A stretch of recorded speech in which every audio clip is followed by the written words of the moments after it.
So I wanted to start by just showing you two sets of slides that we're still developing. I think, it's important to give you a little bit of context because general education isn't just about what's learned on the campus. It significantly affects students' ability to transfer between different campuses, right? Not just um, a single solitary elevation in a single campus. And this first slide gives you some indication of how many of our students are transferring. What I would like to internally from another UH campus.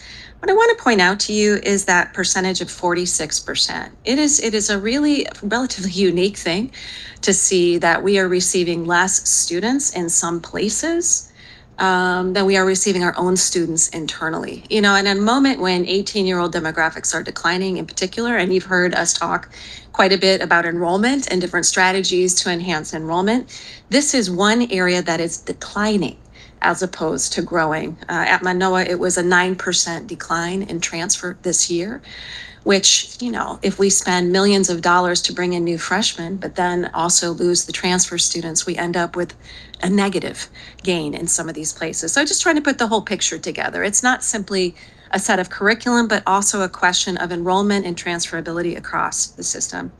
And the second slide, and I'll be honest with you, I have not looked at this one too carefully. But I wanted to throw this out. We're trying to figure out what is the distinction between students who come in with an associate, seeking an associate, who intend to go through to a bachelor, and how many actually do.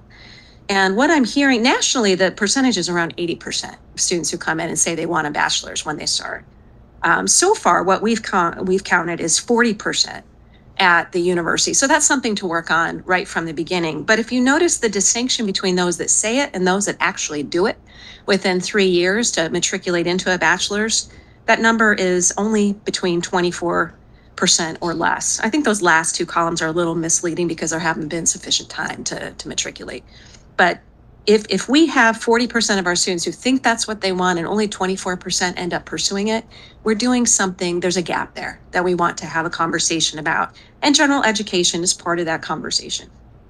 I can tell you I've spoken with the head of the student organizations in more than one place, and they're thrilled that we're taking up this issue. And to the extent that you would like to hear from them, I've told them that we will bring them in future segments so that you can hear directly from students.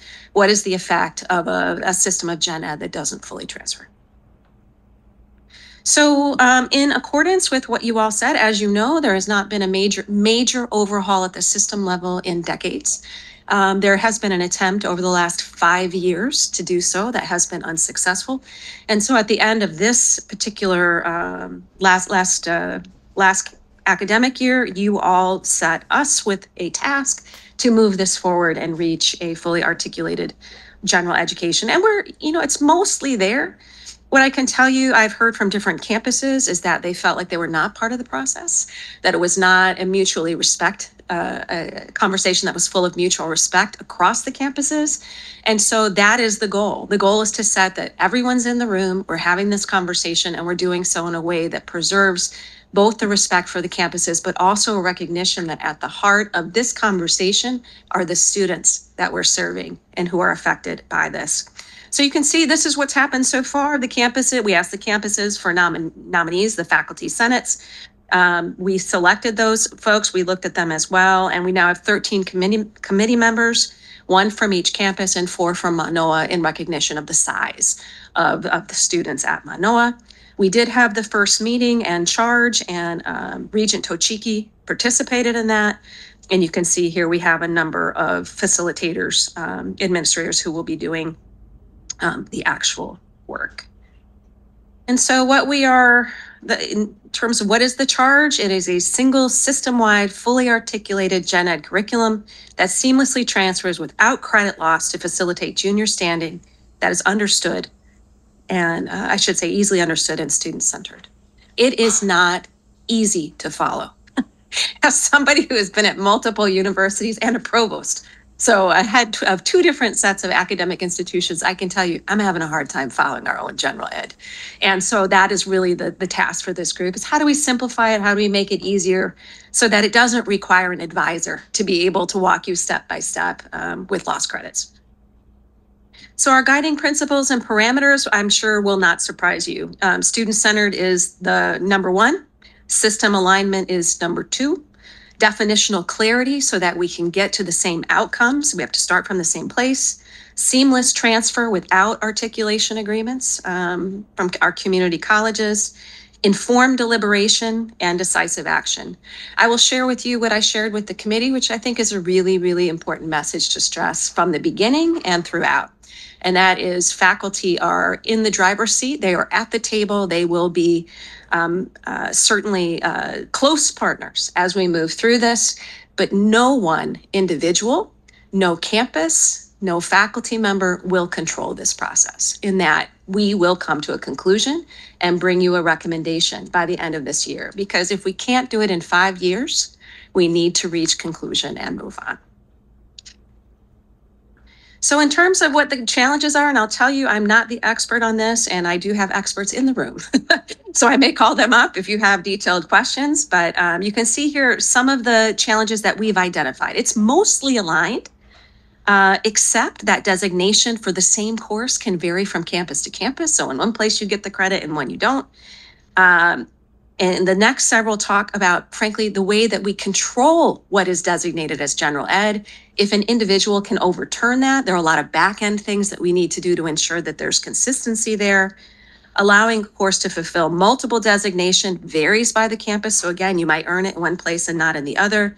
And the course names and number vary across the different campuses. And so no surprise here, again, it's challenging for students. And let me add, really time consuming for administrators, who have to go through the requests for students who are denied and develop all of these different pathways. A few additional questions we'll have are, again, 6 of our campuses have some additional lower level gen ed requirements. All 4 years have upper level requirements that can duplicate community college requirements. This is a common complaint that I hear. So if somebody identified a 200 level freshman or sophomore communications program, a 4-year may say, sorry, we have that at a 300 level. You have to take it here. So even if it's the same content, and we need to address that. And then of course, elective hours vary by major. So what we've done to try and come to consensus is not start from zero, but to take 5 years of conversations that have come very close multiple times to being passed and start from there. We've identified what are the key 5 or 6 questions that need to be addressed in order to reach conclusion as to what is in front of us and what has been discussed the last 5 years. So it's not an attempt to introduce new concepts. It's not an attempt to reach the best possible conclusion even. It is to come to a conclusion of what's been discussed at this moment to a system of fully articulated gen ed. The next step will be to create a system-wide structure to ensure that we're constantly reviewing these questions and asking the questions, are there better things that need to come in or changes that need to be made in real time so that another decade doesn't pass before we revisit the question. So, and then the third piece of this process will be, we will tackle transfer within the major. So this is the beginning of a system-wide inquiry and conversation across all faculty senates and campuses about how to articulate seamlessly without articulation agreements our curriculum. So it's just the beginning. Here's some of those issues, as I said, that were very strictly defined by what's in front of us at this moment. Clarification of these graduation requirements. There have been more than one proposal that we add Hawaii and global multicultural credits. I think that was before you all last year. That will come in for a conversation across the system. What role does oral communication play? Diversification, credit total, and policy and structure. So each week there will be a topic. Each week there will be a conversation, and each week we will try and get to a consensus so that we move this along. In terms of timelines and deliverables, again, please understand 5 years have occurred already. And so lots and lots of conversations. This has all been distilled and teed up to move to conclusion. But the committee will meet for the next, through the end of December. The hope is that they will propose a first draft that will then go over to all of the faculty senates for consultation at the individual campuses. If there are areas where the committee does not agree or cannot reach consensus, we being the administration, will make a recommendation and fill in that gap to put forward in the proposal to the faculty senates. So one way or another, a draft coming out of faculty conversations over the last 5 years will go forward to the faculty senates for consultation in January, February, and March. I expect that they will provide feedback, that we will incorporate some of that feedback, and we will create a final draft. That final draft will go back to the committee for an advisory vote, so they'll have an opportunity to see it again and opine.